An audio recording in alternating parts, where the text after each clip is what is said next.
Jangan lupa like, share, subscribe, dan nyalain lonceng notifikasinya ya. Salam sepak bola, sahabat bola mania. Jumpa lagi dalam Bola Mania Channel bersama Yosef Tortubis. Tim Garuda U23 kembali mengukir prestasi hebat di Piala Asia U23. Tim Garuda berhasil mengguncang sepak bola Asia. Bagaimana tidak, dua raksasa Asia, Australia dan Korea Selatan, dipulangkan oleh tim Garuda. Mimpi dua raksasa Asia ini, langganan Piala Dunia dan juga langganan Olimpiade, dikubur oleh tim Garuda. Sekarang kita sudah menginjakkan kaki di semifinal, dan separuh dari kaki tim Garuda sudah mendarat di Paris, Prancis, di pentas Olimpiade Juni mendatang. Yang mengejutkan dalam laga Super Big Match semalam, bagaimana tim Garuda bertarung Spartan sepanjang 120 menit hingga melewati drama adu penalti, dan kita tampil begitu Spartan sehingga tim ginseng ini seperti mati kutu di hadapan pasukan Garuda. Statistik menunjukkan bahwa untuk pertama kali dalam berapa dekade, tim Garuda mampu mendominasi atas tim Korea Selatan. Kita lihat statistiknya. Tembakan ke gawang, tim Garuda melesakkan 21 kali tembakan dan Korea Selatan hanya 8. Dan dari 21 tembakan, ada 5 yang mengenai sasaran ke gawang Korea. Sementara Korea Selatan hanya 2 yang mengarah ke gawang Hernando Ari. Dari segi penguasaan bola, ball position, Indonesia bisa menguasai 53% dan Korea Selatan hanya 47%. Kita juga mendominasi passing, operan 539 kali berbanding Korea Selatan hanya 468 kali. Dan akurasi passing pun kita bisa lebih baik, 81,6%, sementara Korea Selatan hanya 79,9%. Catatan ini sungguh tak pernah terbayang oleh kita semua, karena selama ini Korea Selatan begitu perkasa di hadapan Indonesia di lapangan sepak bola. Kemenangan bersejarah Indonesia semalam atas Korea Selatan lewat drama 120 menit, ditambah lagi dengan drama adu penalti. Saya melihat ada 3 kunci kemenangan Indonesia. 7 keberhasilan Indonesia mempermalukan Korea Selatan. Pertama, bahwa tim Garuda sudah semakin matang dan percaya diri memainkan sepak bola khas Indonesia. Bermain agresif, cepat, rapat. Sistem pertahanan high pressing, di mana back 3 back sentral kita naik sampai ke mendekati garis tengah, itu mampu meredam serangan Korea Selatan, sehingga serangan Korea Selatan seperti macet di tengah dan sulit sekali masuk mendekat di garis 16, masuk ke daerah berbahaya yang dijaga oleh Hernando Ari. Dan kalau kita memperhatikan pertandingan semalam, benar-benar tim Garuda seperti julukannya, berhasil dari Asia. Mereka memainkan sepak bola cepat dari kaki ke kaki dan begitu mendominasi. Bukan hanya waktu lawan Korea Selatan semalam, tetapi sebelumnya sudah dipertontonkan bagaimana Indonesia sebagai berhasilnya Asia bisa menghancurkan Australia dan memporak-porandakan Yordania 4-1. Itulah ciri permainan Indonesia berhasilnya Asia. Faktor kedua, kejelian pelatih Shin Tae-yong menurunkan komposisi pemain inti starting 11 dan bagaimana dia melakukan pergantian pemain. Misalnya, Komang Teguh menggantikan Muhammad Ferrari di back sentral kanan. Kemudian wing kanan, back sayap kanan yang selama ini ditempat oleh Fajar Rahman diganti oleh Rio Fahmi. Dan saya melihat strategi ini dipakai oleh Shin Tae-yong untuk meredam kecepatan penyerang sayap dari Korea Selatan, karena Rio Fahmi memiliki kecepatan, kelenturan, dan demikian juga Komang Teguh lebih fleksibel dibandingkan dengan Ferrari. Tentu 2 pemain ini diharapkan mampu meredam serangan cepat dari sisi kanan bertahan Indonesia lewat sayap pemain sayapnya Korea Selatan.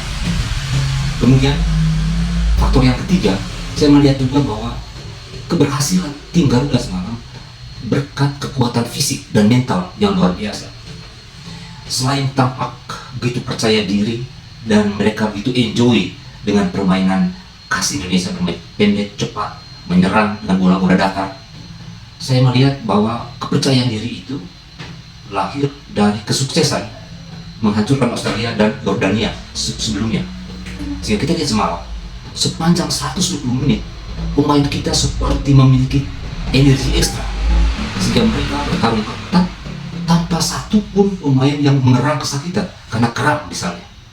Mereka bisa menghabiskan pertandingan 120 menit sampai drama adu penalti. Mereka seperti masih begitu segar. Padahal pertarungan itu ketat. Korea Selatan yang dikenal dengan speed and power berlangsung 120 menit. Dan mental itu pula yang kemudian membuat mereka berhasil di drama adu penalti. Kita mencetak 11 gol, Korea Selatan hanya 10 gol.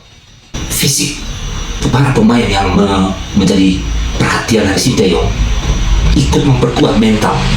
Karena kalau fisik juga tidak kuat, tentu mereka tidak punya mental yang kuat.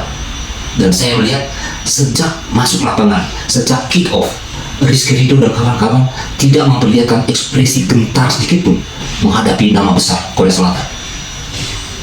Dalam pertarungan mereka berani berduel, adu badan, adu lari, adu tackling, tanpa ada rasa takut.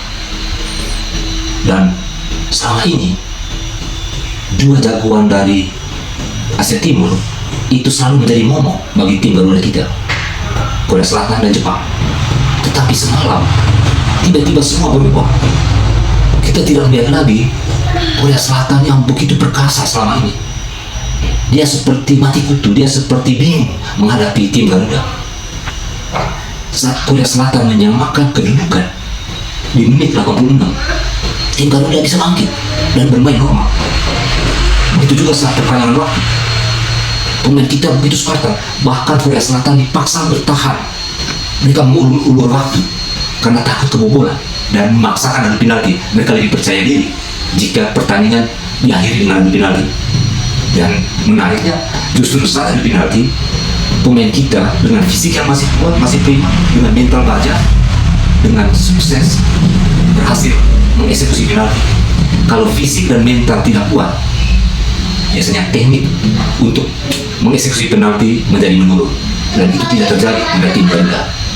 Harus dikatakan mengubur mimpi raksasa Australia dan Korea Selatan untuk tampil di Olimpiade Paris 2024 bukan catatan main-main. Ini dua tim raksasa Asia yang level permainannya sudah kelas dunia. Mereka langganan Piala Dunia dan Olimpiade. Dan mereka sudah terbiasa mengalahkan tim-tim kelas dunia seperti Brasil, Jerman. Jadi tim Garuda semalam benar-benar jadi mimpi buruk bagi Korea Selatan. Sampai-sampai media Korea Selatan terkejut dan balik mengecam tim Korea Selatan karena kalah dari Indonesia. Ya, sungguh ajaib. Ini seperti mujizat. Kita bukan hanya tiba di semifinal Piala Asia 23, tetapi yang menakjubkan, satu kaki sudah ada di Olimpiade Paris 2024. Kita seperti sedang terbang dari mimpi panjang. Tiba-tiba panggung Olimpiade sudah di depan mata. Setelah timnas kita tampil terakhir di Olimpiade 1956 di Melbourne, Australia. Karena jatah Asia untuk Olimpiade Paris 3,5 tiket, 3 yang otomatis lolos, dan setengahnya lagi harus bertarung playoff dengan tim dari Afrika. Maka dengan menggenggam tiket semifinal saat ini, berarti kita telah menggenggam 50% tiket Olimpiade Paris 2024. Ada 3 skenario kita ke Olimpiade Paris. Pertama, jika di semifinal nanti kita bisa menang atas Uzbekistan atau Arab Saudi, maka otomatis kita lolos Olimpiade. Kalau kita bukan juara, menjadi runner-up. Jika kita kalah, skenario kedua, jika kita kalah di semifinal, maka kita masih ada peluang untuk menjadi peringkat ketiga. Peringkat ketiga berarti otomatis lolos Olimpiade. Skenario ketiga, jika toh kita kalah di perebutan tempat ketiga, kita masih punya asa, punya harapan untuk terbang ke Paris. Jika dalam perebutan partai playoff melawan peringkat keempat dari Afrika, yaitu Guinea, berhasil kita menang, Dan Guinea bukan tim papan atas Afrika, memang termasuk tim elit di Afrika. Tetapi timnas kita sudah terbiasa melawan tim Timur Tengah seperti Arab Saudi, Iran, yang memiliki postur tinggi dan mengandalkan ball skill individu, di mana mereka biasa memainkan bola sebelum mereka melakukan passing. Dan ini memudahkan pemain-pemain Indonesia melakukan reorganisasi menghadapi tim-tim yang mengandalkan skill individu. Kita meyakini tim Garuda memang layak dan pantas untuk manggung di Olimpiade Paris 2024. Pasukan Sinteyong sudah memainkan sepak bola kelas dunia berstandar. Mereka mengalahkan Korea Selatan, Australia, tetapi cara mereka bermain juga sudah standar tinggi. Dan ujian yang paling sahih, yang sulit dibantah oleh siapapun, tim Garuda mendominasi Australia maupun Korea Selatan, termasuk Yordania. Ini bukti bahwa memang tim Garuda asuhan Sinteyong kali ini punya level permainan tingkat tinggi.